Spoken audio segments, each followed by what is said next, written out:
Vas a decir Sham Ben Amal Tel Aviv. וואי, וואי. אלוהים! הפרה! כל הדבר התפוצץ! תסגרי את החלון, אני לא... يا أبو على المطار اقسم بالله يا أبو خرهن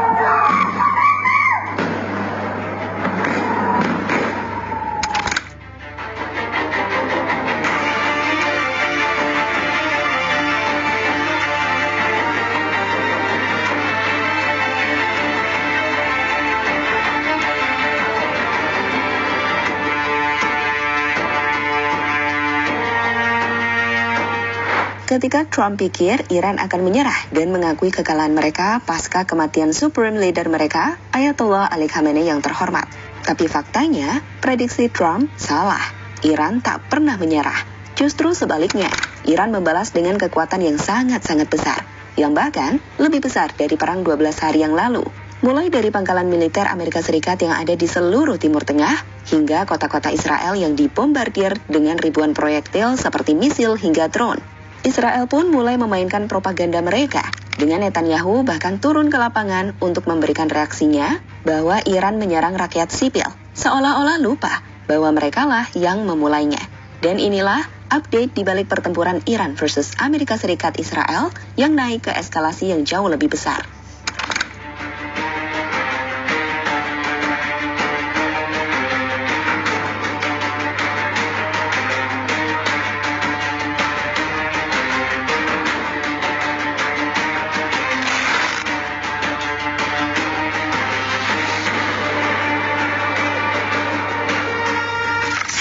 Saat ini mata dunia terpaku pada cakrawala Timur Tengah yang membara, di mana kita tidak lagi sekedar membaca catatan sejarah, tapi sebaliknya, kita sedang menyaksikan langsung pecahnya perang terbesar dalam sejarah modern umat manusia. Republik Islam Iran saat ini sedang menunjukkan sebuah keteguhan yang luar biasa, menolak untuk tunduk pada para agresor seperti Amerika, Israel, dan para sekutu mereka yang mendukung. Sampai malam tadi, baik Iran dan sekutu Israel Amerika Serikat masih saling serang untuk menghancurkan, baik dengan misil, drone, atau jet tempur. Kerusakan besar pun terjadi di kota-kota Israel, di mana negara yang bangga dengan Iron Dome-nya tersebut nampak kalang kabut menghadapi misil-misil baru Iran yang tak pernah mereka bayangkan sebelumnya. Lihatlah video ini, momen saat Iran membombardir Tel Aviv, Haifa, dan Yerusalem dengan senjata dan bom yang baru dibuat. Jujur, bom ini memiliki daya ledak yang sangat besar, yang mungkin tak pernah Israel bayangkan sebelumnya.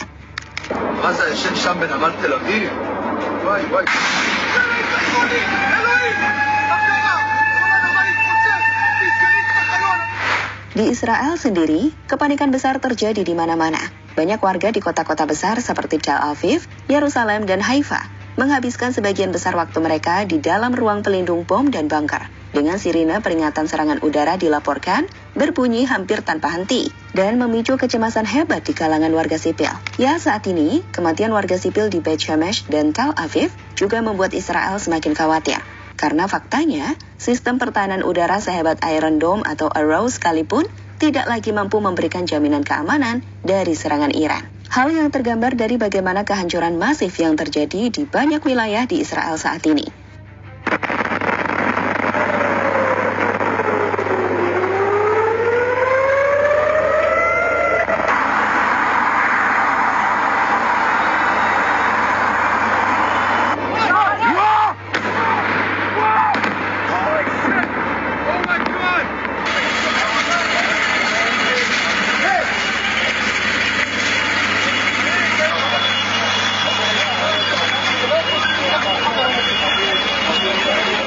Menariknya, menanggapi serangan yang dilakukan Iran ke wilayahnya, publik Israel pun mulai memainkan propaganda, di mana mereka mengatakan jika Iran menyerang warga sipil. Lihatlah reaksi dari Netanyahu baru-baru ini saat melihat lokasi yang terkena serangan. Dalam sebuah video, ia mengatakan, di tempat ia berdiri, Iran menyerang warga sipil, sedangkan Israel menyerang para pemimpin Iran. When I stand here in a place that was bombarded by the terrorists in Tehran against innocent civilians, you see the difference. The tyrants of Tehran target civilians. We target the tyrants of Tehran to protect civilians. I've said for many years. Tentu apa yang disampaikan Netanyahu tidak tepat, karena faktanya, seperti dilaporkan oleh Al Jazeera, Israel juga menyerang sekolah bahkan rumah sakit. Apalagi jika dibandingkan dengan apa yang telah mereka atau Israel lakukan di Gaza. Ucapan Netanyahu yang menyebut Iran menyerang warga sipil dan mereka melindungi warga sipil adalah hal yang sulit diterima. Lihatlah komentar dunia internasional yang menilai Netanyahu adalah seorang pembohong besar. Netanyahu berbohong lebih hebat daripada siapapun di dunia ini. Israel menyerang rumah sakit di Teheran dan sebuah sekolah di Minab kemarin.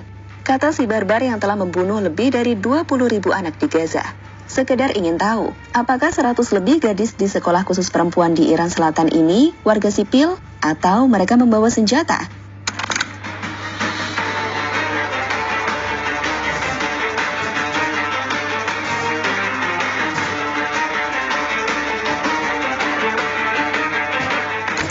Trump, Amerika Serikat bisa perang 3 hingga 4 minggu bahkan lebih.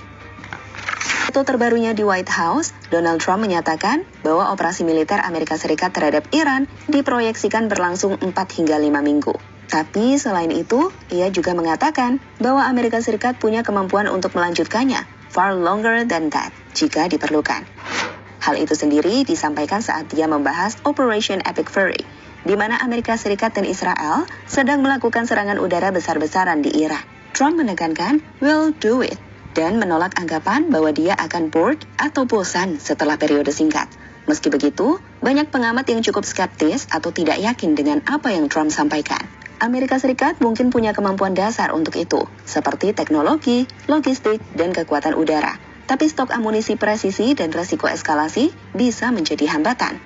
Laporan CSIS 2023 yang diperbarui untuk 2026 memperingatkan bahwa stok munisi presisi seperti rudal anti kapal jarak jauh, JASSM, THAAD, dan Patriot bisa habis dalam seminggu hingga 2 minggu jika tempo serangan tinggi. Amerika Serikat sudah gunakan 25% stok THAAD tahun lalu melawan serangan Iran. Dan jika perang berlarut, Amerika Serikat harus kurangi intensitas atau bergantung pada produksi baru yang lambat. Amerika Serikat hanya memiliki amunisi canggih yang cukup untuk 2 minggu dengan tempo saat ini. Untuk konflik yang lebih panjang, pasukan Amerika Serikat harus mengurangi serangan harian dan serangan rudal. Hal ini tidak berkelanjutan dengan laju seperti ini. Ketika dia kehabisan senjata, dia akan berhenti. Ya, selain itu, saat ini Donald Trump juga menghadapi tekanan domestik yang cukup signifikan terkait perang dengan Iran atau Operation Epic Fury. Tekanan ini datang dari berbagai sisi, seperti opini publik, partai oposisi, atau Demokrat, sebagian basis MAGA yang anti-intervensi luar negeri, hingga kekhawatiran resiko ekonomi seperti lonjakan harga minyak dan kekhawatiran korban jiwa Amerika Serikat. Di mana baru-baru ini sudah ada 4 tentara tewas di hari-hari awal yang bisa memicu penurunan dukungan lebih lanjut. Bahkan di X, ramai netizen Amerika Serikat yang meminta anak Trump, yakni Barron, untuk dikirim di medan perang saja.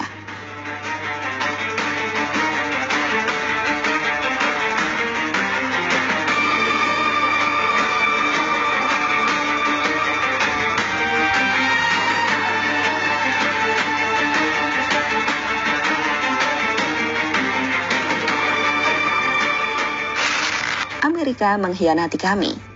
الدفاع الأمريكي مركز على إسرائيل دون دول الخليج التي تقع فيها كثير من القواعد العسكرية وما في شك أنا في تقديري وأعتقد أن هناك يعني نوع من العتب الخليجي على الحليف أو الشريك إذا وصفناه بدقة الشريك الأمريكي.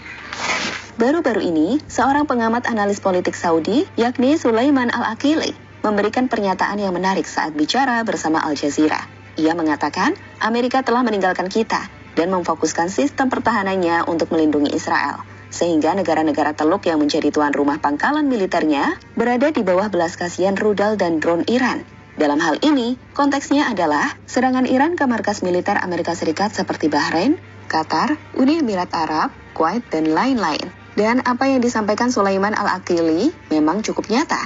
Maksudnya, Amerika Serikat memang memprioritaskan pertahanan Israel, seperti sistem THAAD, Patriot, dan Iron Dome dari Amerika Serikat telah dikerahkan intensif untuk intercept rudal Iran ke Israel. Sementara itu, pertahanan di Teluk lebih bergantung pada aset Amerika Serikat yang ada di sana, tapi stok interceptor terbatas. So, dalam hal ini, Negara Teluk seperti Saudi, UAE, dan Qatar telah lama mengandalkan secure dan bergeser ke Israel yang juga dibombardir Iran.